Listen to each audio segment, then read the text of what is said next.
Hello guys, welcome back to Christianity Loaded.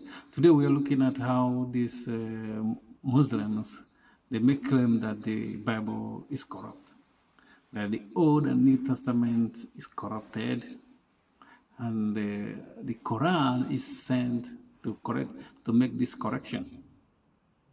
You know, this is what they say to people, you know, like, oh, these people have corrupted this book, and God sent their prophet to give their prophet book to make correction for the Bible, you know. But sometimes, because when you talk about religion, some people don't look at evidence, or some of them will just dismiss common sense and they will go by faith, which I'm not saying is a bad thing to go by faith alone.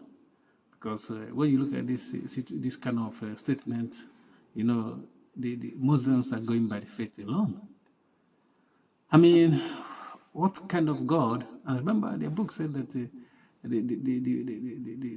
Torah and the Injil are the word of Allah, their God, and it's corrupted.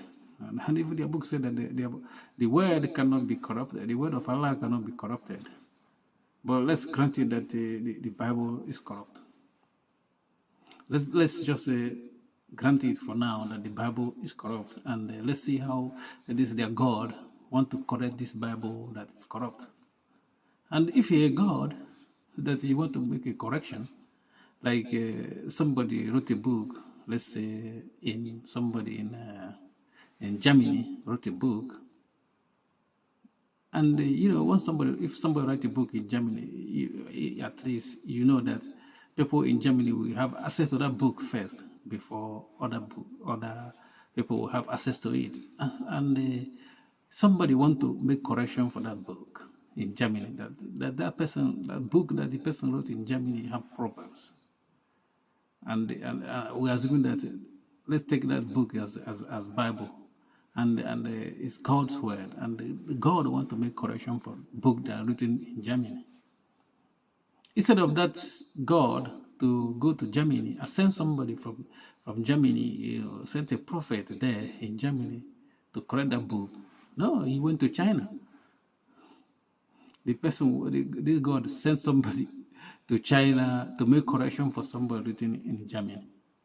Make it make sense for me. I mean, you see, the Koran, the Torah and the Injil, as they call the Gospel, the Old and New Testament, was not written in Saudi Arabia or in Medina. And you want to make correction for something that is not written there. And that God cannot have common sense to say, look, I'm going to send somebody in where this book are written to make the necessary correction from there. He's sending somebody far away to make correction in book written somewhere, and the Bible and the Muslims cannot see this. They cannot see this, and you're making correction. You're making correction for a book, and you don't even make that correction in the same language this book was written. That we want to make that correction. Now, let's just take it like okay, you want to make correction, but make correction in the same language. You can't make correction. Somebody wrote a book in Germany and you're making correction in Chinese language. And how do you want to square this? How do you want to believe this? Like this is correction. But these people, they don't see it. They see it as faith, you know, because this is what they're told, and they don't. No. Some of them don't reason for this. I say, why? Why, if you want to make correction, why can't you make correction in the primary language that book was written? Instead of you making that correction there, you want them to interpret, you know, have a language that's gonna be interpreted to make that correction and make it make sense for me. Peace.